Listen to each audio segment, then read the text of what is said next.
नमस्कार, आप देख रहे हैं सूचना दर्पण न्यूज। तो आइए इस खास प्रोग्राम में खास मुलाकात के साथ हम आपको गांव शहर से लेकर हर क्षेत्र की समस्याओं, वहां के विकास कार्यों को लेकर अपडेट रखते हैं। तो चलिए आज हम आपको रूबरू कराते हैं खास खबर से। नमस्कार, आप देख रहे हैं सूचना दर्पण न्यूज का खास प्रोग्राम खास मुलाकात। आज हमारे साथ खास मुलाकात की कड़ी में है, अगर बात करें ग्राम पंचायत कालियां की, तो यहाँ से सरपंच पद पे श्रीमान पवनदीप सिंह जी गिल। तो आज इनसे मुख्य रूप से चर्चा का विषय रहेगा कि जिस प्रकार ग्राम पंचायत की जनता ने इनको सरपंच पद की जो जिम्मेदारी का पद सौंपा है, तो किस प्रकार रहे इनके विकास कार्य, और जानेंगे इनका राजनीतिक परिचय कि किस प्रकार इनकी जो राजनीति में आने का जो विचार था और जो इनके पहले से पृष्ठभूमि क्या रही है राजनीति में पारिवारिक, तो इसके बारे में भी जानेंगे और क्या क्या रहे विकास कार्य। तो सर, सबसे पहले तो हमारे चैनल में आपका स्वागत है। आपका भी स्वागत है। सूचना दर्पण जो टीम आई है और सूचना दर्पण के जो जितने भी श्रोता हैं उनको मेरी तरफ से बहुत बहुत बधाई, धन्यवाद। पवनदीप सिंह जी, अपने सबसे पहले तो अपना राजनीतिक परिचय अपने दर्शकों को बताइए कि किस प्रकार राजनीति की शुरुआत हुई और अपने पारिवारिक राजनीतिक परिचय सब का। मेरी राजनीति की शुरुआत तो मेरे पहले फादर साहब उप सरपंच थे ग्राम पंचायत कालियां से 2000 से लेकर 2005 तक। फिर मेरी माता जी सरपंच रही हैं 2010 से 2015 तक, वो लेडी सीट होने के कारण। और उसके बाद कुछ अनहोनी होने के कारण मेरे को राजनीति में आना पड़ा। अब 2020 से लेकर 2025 तक मैं सबके आशीर्वाद से अभी तक कार्यकाल मेरा चल रहा है। आप एक युवा एजुकेटेड सरपंच के रूप में जिस प्रकार जनता ने आपको एक पदभार सौंपा है, तो कहीं ना कहीं ग्राम पंचायत की जो ये जिम्मेदारी है, कहीं ना कहीं काफ़ी बड़ी जिम्मेदारी होती है। तो इसमें किस प्रकार की समस्याओं का सामना करना पड़ा आपको जिस प्रकार आपके कार्यकाल? जी, मेरे को किसी प्रकार की कोई समस्या का सामना नहीं करना पड़ा, क्योंकि समस्या का सामना तो वो करते हैं जिन्होंने काम से भागना होता है। अपने तो जो काम आया ठप्पा मार के अगले को साथ की साथ ही निपटा दिया, और मेरे को कोई समस्या नहीं आई। हाँ, कोई बड़े लेवल पर, कोई राजनीतिक लेवल पर कोई आई तो ऐसी हम ज़्यादातर टेंशन लेते नहीं है किसी की। कोई ठीक है जैसे भी कोई करता हो, लेकिन अपने सरपंच और अपने सिस्टम में रहते हैं और अपने बढ़िया विकास कार्य जो है गांव में करते हैं। बात करते हैं ग्राम पंचायत में विकास के मुद्दों की, क्योंकि कहीं ना कहीं जनता की जो आशा और अपेक्षा एक सरपंच तक होती है। कहीं ना कहीं आज किसी को कोई भी जिस प्रकार, चाहे पीएम आवास है, शौचालय है, चाहे सड़कें हैं, मूलभूत आवश्यकता की जो भी वस्तुएं हैं, तो वो सरपंच तक उसकी डिमांड रहती है। तो किस प्रकार रहे अपने विकास कार्य? सर, पीएम आवास की मैं बात करूं तो अभी भी मेरे चल रहे हैं, और मेरे मदर साहब के टाइम के भी पीएम आवास कम से कम 200-250 दिए हमने ना। तो तब भी हमने 1 रुपया किसी से लिया और ना ही किसी अधिकारी को हमने लेने दिया। और आज भी जितने भी मेरे कार्यकाल में जितने भी पीएम आवास चल रहे हैं, ना ही तो कोई 1 रुपया अधिकारियों को लेने दिया और ना ही हम ऐसे कोई बात का सहयोग करते हैं किसी को भी। और शौचालय मेरे कार्यकाल में भी अभी तक मैंने 200-250 शौचालय की जो सैंक्शन निकाल रखी है मेरे गांव में, और 200-250 शौचालय मेरे कार्यकाल में बन गए होंगे। 1 रुपया भी किसी अधिकारी को नहीं हमने दिया। और विकास कार्य हमारे पंचायत काफ़ी बड़ी है, और एससी की जनसंख्या काफ़ी बड़ी होने के कारण हमें फ़ंड बहुत आते हैं। हमें और किसी फ़ंड की ज़रूरत नहीं पड़ती। हम तो बस इतना ही चाहते हैं कि कोई राजनीतिक दबाव से हमसे कोई हमें उसमें अड़ंगा ना डाले। हमारा बढ़िया सिस्टम रहता है और हमें और किसी की ज़्यादा ज़रूरत भी नहीं रहती है इसमें। बिल्कुल, अगर बात करें कहीं ना कहीं, क्योंकि शिक्षा की जो कहीं ना कहीं जीवन में अहम भूमिका रहती है, और आप तो इससे भी भली भांति वाकिफ़ हैं, तो किस प्रकार अपने यहाँ ग्राम पंचायत में शिक्षा का क्या स्तर है और किस प्रकार आपके कार्यकाल में शिक्षा के में क्या बढ़ावा हुआ है? सर, मेरे ग्राम पंचायत में 2 सीनियर सेकेंडरी स्कूल हैं। एक गर्ल्स का अलग है और बॉयज़ का अलग है। दोनों में बहुत बढ़िया कंपटीशन रहता है हमेशा रिजल्ट में, और दोनों का ही 100% रिजल्ट रहता है, गर्ल्स स्कूल का भी और बॉयज़ स्कूल का भी। 10वीं का भी इस बार मेरे से 100% रिजल्ट रहा है, और 12वीं का भी दोनों स्कूलों का लगभग 100% रिजल्ट रहा है।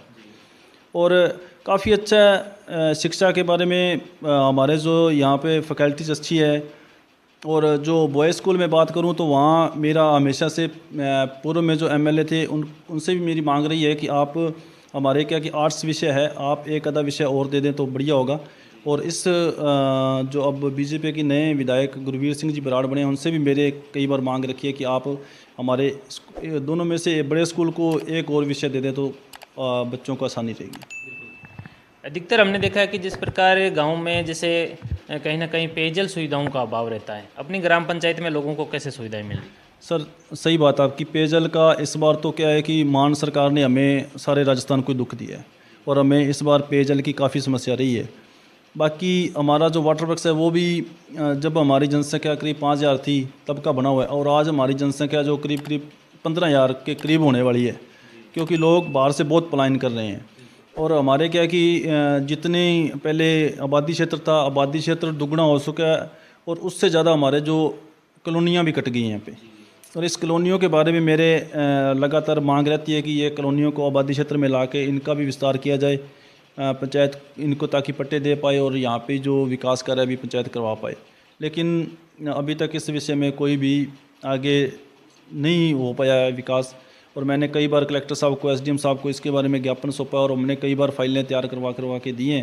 बाकी पेयजल की इस बार थोड़ी समस्या आई है, और मैंने भी पीएचडी विभाग को कई बार इस विषय में जानकारी भी दी है कि आप हमारी टैंकियाँ बड़ी करो, डिग्गियाँ बड़ी करो, और एक टैंकी ऊपर और बनाने वाली है, उसके बाद शायद यह समस्या ख़त्म हो जाएगी। बाकी हमारी तरफ से हम कोशिश करते हैं कि पानी सबको पहुँचे, और पर्सनल तौर पर जा के भी हम कोशिश करते हैं कि पानी की जो सुविधा सबको मिलनी चाहिए। सरपंच साहब, हमने अधिकतर देखा जैसे बरसाती टाइम में क्या है, कहीं ना कहीं गंदे पानी की निकासी के लिए भी काफ़ी असुविधाएं रहती है, सड़कों भी काफ़ी क्षतिग्रस्त होने के कारण गाँवों में मतलब काफ़ी समस्या का सामना करना पड़ता है। आपके कार्यकाल में कैसे हुए विकास कार्य? सर मेरे कार्यकाल में सड़कें तो चकाचक हैं बिल्कुल, और हम सड़कों पे विशेष ध्यान देते हैं, क्योंकि सड़कें कोई भी आता है बाहर से तो उसको कम से कम गांव के इंटरेस्ट और घूमने के लिए सड़कें तो अच्छी चाहिए। और बाकी बरसाती पानी की बात करूँ तो बरसाती पानी के लिए हमारे जोड़ वगैरह बढ़िया बने हुए हैं, कोई ऐसी ज़्यादा दिक्कत नहीं होती। हाँ, पिछली बार जो मेरे ख्याल से 2021 के पता नहीं 22 का जो बरसात आई थी उसमें सबके हाथ खड़े हो गए थे, तब थोड़ी हमें दिक्कत आई थी, वरना हमारे जोड़ अच्छे बने हुए हैं। जोड़ में पानी की निकासी बढ़िया है, जो नालियों का जो लेवल है वो बिल्कुल हमारे बहुत बढ़िया।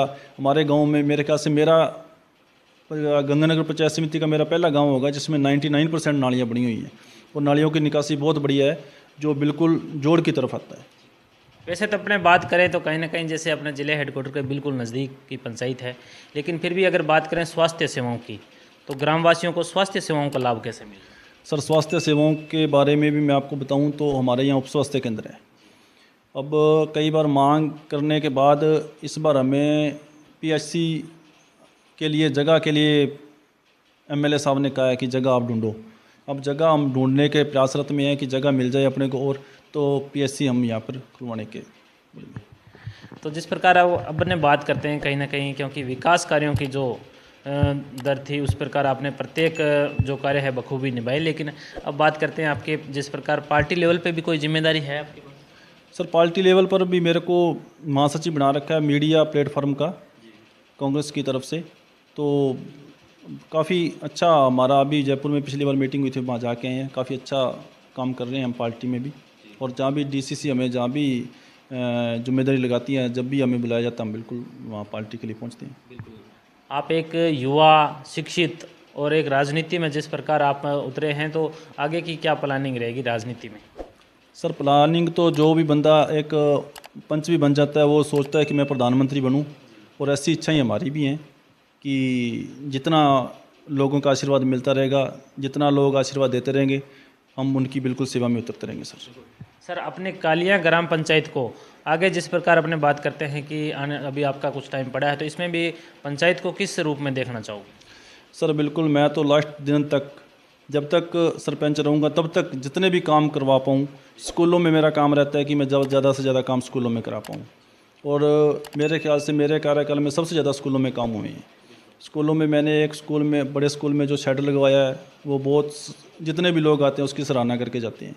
और पानी की टंकियाँ बनाई हैं वहाँ बच्चों के लिए, प्रार्थना के लिए एक हमने फर्श लगवाया है। स्कूल जब बरसात आ जाती है तो घुसने के लिए स्कूल में जगह नहीं, तो हमने वो बिल्कुल वो सड़क बना के दी है स्कूल को, और भी अनेक कार्य जो स्कूलों में हुए हैं। सर साहब एक बात करते हैं, क्योंकि ये पूरे राजस्थान में अब की बार देखा गया कि जैसे कहीं ना कहीं पंचायती राज के अंदर आप एक सरपंच संघ के अध्यक्ष होने के नाते पंचायत समिति लेवल पे, तो किस प्रकार सरपंचों को जो सामना करना पड़ा, क्योंकि कहीं ना कहीं कई बार जैसे आंदोलन भी हुए, चाहे किस प्रकार आपको वहाँ भी जाना पड़ा, लेकिन जो समस्याएं रही सरपंचों की, तो राज्य सरकार केंद्र सरकार से क्या अनुरोध रहेगा कि सरपंचों के जिस प्रकार टाइम पे जो पेमेंट नहीं आती है या किस प्रकार उनसे क्या अनुरोध रहेगा? सर, वास्तव में आपकी बात सही है कि सरपंचों को इस बार काफ़ी दिक्कतों का सामना करना पड़ा, क्योंकि सबसे हमारा बड़ा संघर्ष तो कोरोना के टाइम रहा। जो 2 साल हमारे बिल्कुल कोरोना में ख़राब हो गए। ख़राब तो हुए उस महामारी में जो हमने काम किया है सरपंचों का, जो वहाँ आप ये मानो कि एक अपनी जान तली पे रख के हमने जो कार्य किया है। और मैंने तो कोरोना काल में एक दिन भी 1 मिनट भी घर बैठ के नहीं देखा। पूरा कोरोना काल मैंने गांव में बिताया है और गांव की सेवा में बिताया है। चाहे वो किटें बांटने के काम हो, चाहे वो हमने एक भोजन बैंक की एक व्यवस्था करी थी कि कुछ लोग खाना दे के जाते थे और जो लोग खाना लेके जाने वाले होते थे वो खाना लेके भी जाते थे। और कोरोना काल ने हमारा जो सभी सरपंचों का कार्यकाल वो काफ़ी प्रभावित किया है हमारे कार्यकाल को। और उसके बाद भी कोरोना के बाद भी करीब कोरोना जाने के बाद भी 6 महीने हमारा कार्यकाल फिर प्रभावित रहा है। ये आप मानो कि 5 सालों में हमें 2.5 साल ही काम करने के लिए मिले हैं। और हमारे सभी सरपंच संघ राजस्थान है उसकी भी यही मांग रही है कि आप MP में जो हमारा कार्यकाल सरपंचों का 2 साल का बढ़ा दिया गया है। और हमारी भी सरकार से, केंद्र सरकार से और राज्य सरकार से मांग है कि आप हमारा भी जो कार्यकाल जो हमारा ख़राब हुआ है कोरोना काल में उसको आप बढ़ाने का कार्य करें। और जो हमारी किस्तें वगैरह हैं वो टाइम पर हमें को मिलती रहें। और जो मनरेगा का जो हमारा काम है, जो पक्के काम कई पंचायतों में हुए हैं, उनके जो मटेरियल का जो पेमेंट है वो टाइम टू टाइम होना चाहिए। सर, सरपंच संघ के अध्यक्ष होने के नाते और ग्राम पंचायत की जिम्मेदारी का पद आपके पास सरपंच पद का है, तो पूरे देशवासियों को आने वाले दीपावली पर्व पर क्या संदेश देना चाहोगे? मैं आने वाले दीपावली पर यही संदेश देना चाहता हूँ कि अभी जो दशहरा गया है हमारा, उस दशहरे की और दीपावली की सभी देशवासियों को और ग्रामवासियों को, इलाका निवासियों को मेरी तरफ से बहुत बहुत बधाई है। और जो हमारे इलाके में एक आप मुद्दा भूल गए, नशे का, नशे रूपी जो रावण का अंत हमें हमारे इलाके में करना है। और हमने कई जगह जाके स्पेशल इसके लिए कैंडल मार्च करे हैं। हमारी जो इस रोड की लगभग सभी पंचायतों में हमने कैंडल मार्च करे हैं। और आगे भी हम इस नशे को हमारे पहले तो गांव से, मोहल्ले से और पंचायत से दूर करेंगे और इलाके से हम नशे को दूर करवाना चाहते हैं। बिल्कुल, ये सरपंच साहब की सबसे बहुत अच्छी सोच है कि जो युवा है वो कहीं ना कहीं नशे की तरफ जो अग्रसर होता जा रहा है, तो उनको अपने लक्ष्य की तरफ ध्यान दिया जाना चाहिए और नशे से दूर रहना चाहिए। तो सरपंच साहब, युवाओं के लिए जिस प्रकार आपने बताया कि नशे की तरफ जो है वो आकर्षित होते जा रहे, तो उनको नशे से दूर रहने की प्रेरणा दी है, तो युवाओं के लिए क्या होगा, जिस प्रकार आपका क्या योगदान रहा है? सर, युवाओं के लिए मैं अभी भी हमारा खेल मैदान है उसको तैयार कर रहा हूँ। और जिस भी कोई भी हमारा जो खेल गतिविधि होती है और मेरे को छोटा सा समाचार मिलता है, चाहे ना भी मिले, मैं खुद वहाँ चला जाता हूँ और प्रोग्राम में जाता हूँ और वहाँ जाके सबको खेल के लिए प्रेरित करता हूँ कि ज़्यादा से ज़्यादा आप मोबाइल में ना घुस के ग्राउंड में आके खेलें सभी बच्चों को।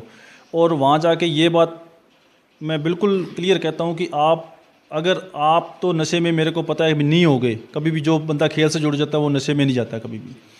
और जो बंदा भी आपके आस पड़ोस में या आपके कोई परिवार में नशे में है, वो आप मेरे को उसके बारे में बताएं। और मैं तो झोली फैला के कहता हूँ कि आप उसको मेरी झोली में डाल दें, मैं उसको कभी भी मरने नहीं दूंगा। और उसका सामाजिक स्तर है, जो जीवन स्तर है,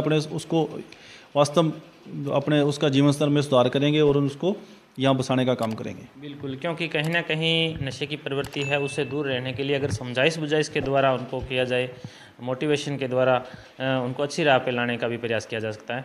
तो ये थे हमारे साथ सरपंच कालिया ग्राम पंचायत के वर्तमान पवनदीप सिंह जी गिल। तो इनके जो विचार है काफ़ी उत्तम विचार हैं और इन्होंने विकास के तौर पे अगर देखा जाए तो ग्राम पंचायत को एक अच्छी सौगातें दी है। तो सरपंच साहब, हमारे चैनल में 10 मिनट टाइम देने के लिए बहुत बहुत धन्यवाद। धन्यवाद जी सभी को। तो अब तक के लिए इतना ही। हम आपको गांव शहर से लेकर हर क्षेत्र की समस्याओं और वहां के विकास कार्यों को लेकर रखेंगे अपडेट। तो देखते रहिए सूचना दर्पण न्यूज और हमारी वीडियोस को लाइक, शेयर व चैनल को सब्सक्राइब जरूर करें।